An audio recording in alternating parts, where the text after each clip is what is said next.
always from the heart of the city, and now on demand 24/7 on the CHFI website.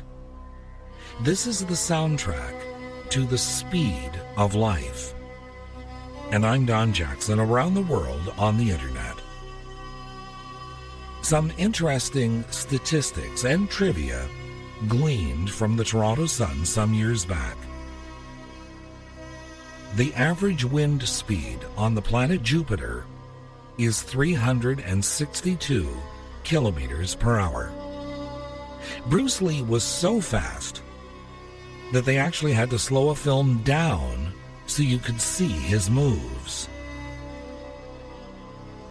A common housefly can process visual information 10 times faster than a human, which explains why they are so hard to swat. The average cough leaves your mouth at a speed of 96 kilometers per hour, which is probably why I guess H1N1 spreads as quickly as it does. Your brain sends messages at the rate of 240 miles per hour. According to Einstein's special theory of relativity, it is possible to go slower than light and faster than light, but it is impossible to go at the speed of light. Unquote. We not only seem to be in a world that is accelerating at breakneck speed, but also a universe. John Templeton, quoted in the Points to Ponder column of the March 96 issue of the Reader's Digest, said, "Half of all scientific discoveries were made in the 20th century.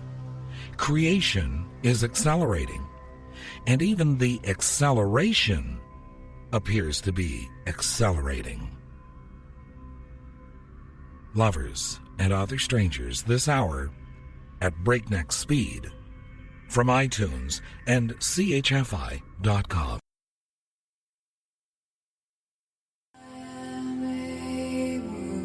Sarah McLachlan with World on Fire and Train with Drops of Jupiter. I'm Don Jackson with Lovers and Other Strangers from iTunes and CHFI.com. So if some things are extremely fast, the opposite must be true as well. There must be very slow things in nature. In fact, in nature, it's the snail. But we've tried to mimic it. Again, from a past issue of the Toronto Sun, crawler transports used to carry space shuttles are the largest land vehicles at 20 feet high, 13 feet wide, and 131 feet deep, weighing 5.5 million pounds unloaded. They travel at a top speed of 1.6 kilometers loaded and 3.2 kilometers unloaded. That's kilometers per hour. The cruise liner Queen Elizabeth II moves only 6 inches for each gallon of diesel that it burns. But always remember what it said in a piece I featured some years back about Noah's Ark. Speed really doesn't matter in the end. After all, the snails were on the ark, as well as the cheetahs. Lovers and Other Strangers from iTunes and CHFI.com.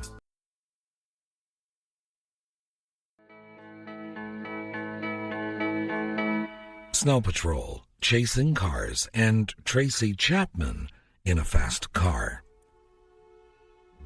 I'm Don Jackson with Lovers and Other Strangers from iTunes and CHFI.com.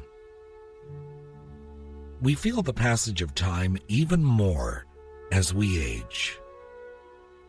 Timothy Findlay, quoted in the Ottawa Citizen some years back, said, and I quote, "Getting older is like being swept out to sea."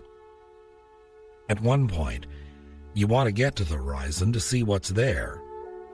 Then you arrive, and you suddenly realize there's no way back. The years really do accumulate with appalling speed after age 40. Some people discover the older years bring unexpected rewards. Contentment and wisdom are within reach. The meaning of life is clearer. By the time you're 60, you know what you're about. There is a terrific privilege to gaining age as long as you are reconciled to the reality of it. You've passed through a certain period of time, and that's an honor. That's the merit of having survived. Timothy Findlay, and quoted in the Ottawa Citizen. And George Gissing, from the private papers of Henry Rycroft, published by the Modern Library, wrote, "It is familiarity with life that makes time speed quickly. When every day is a step in the unknown, as for children, the days are long with gathering of experience." Unquote. I'm Don Jackson, from iTunes and CHFI.com.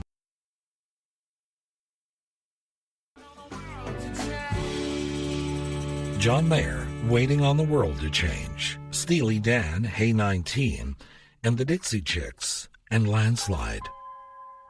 I'm Don Jackson with Lovers and Other Strangers from iTunes and CHFI.com.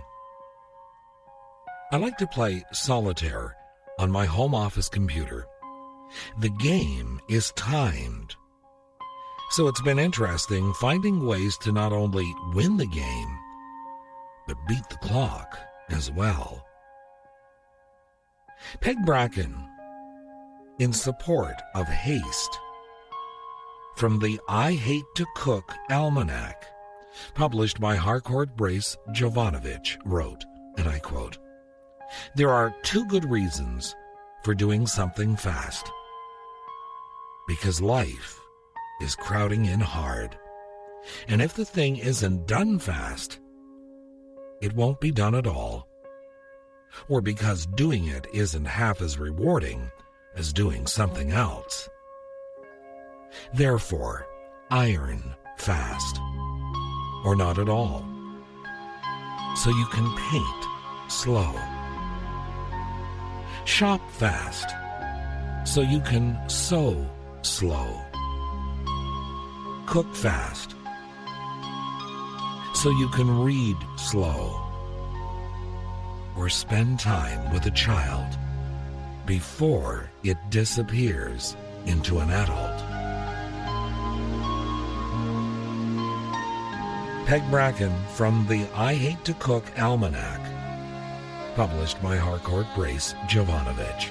I'm Don Jackson from iTunes and CHFI.com.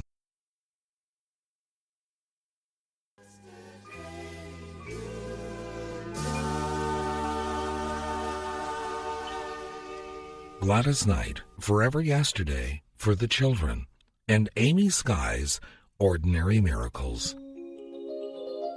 I'm Don Jackson from iTunes and CHFI.com.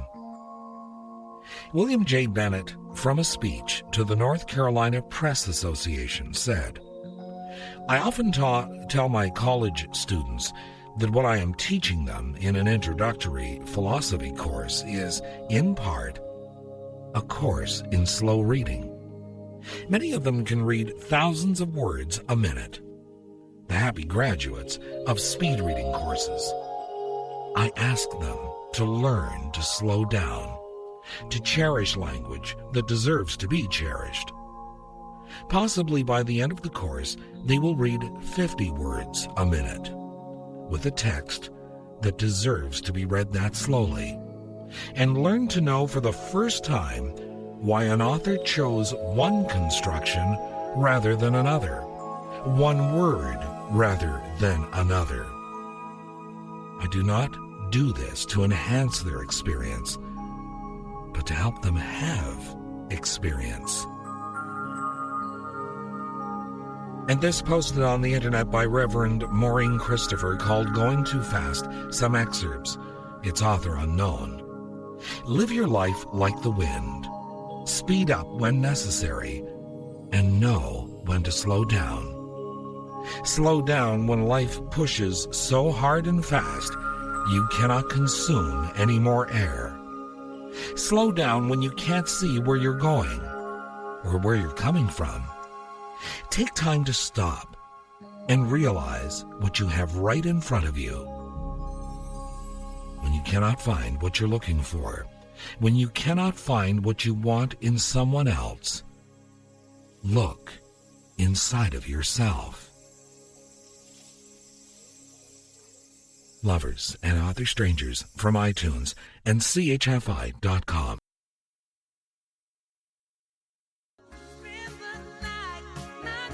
The Pointer Sisters with a slow hand and easy touch, and Brian Melo with All I Ever Wanted. I'm Don Jackson with Lovers and Other Strangers from iTunes and CHFI.com.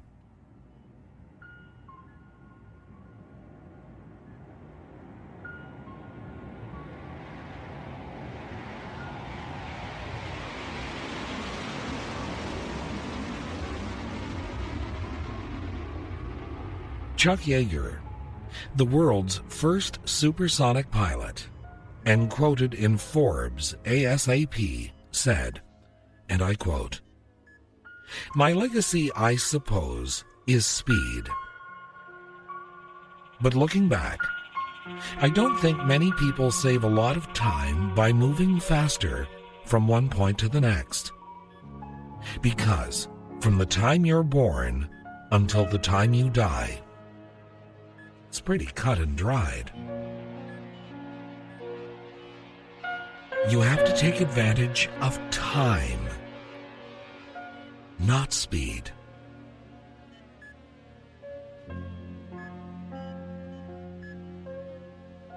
Chuck Yeager. Interesting thought from the world's first supersonic pilot. Lovers and Other Strangers from iTunes and CHFI.com.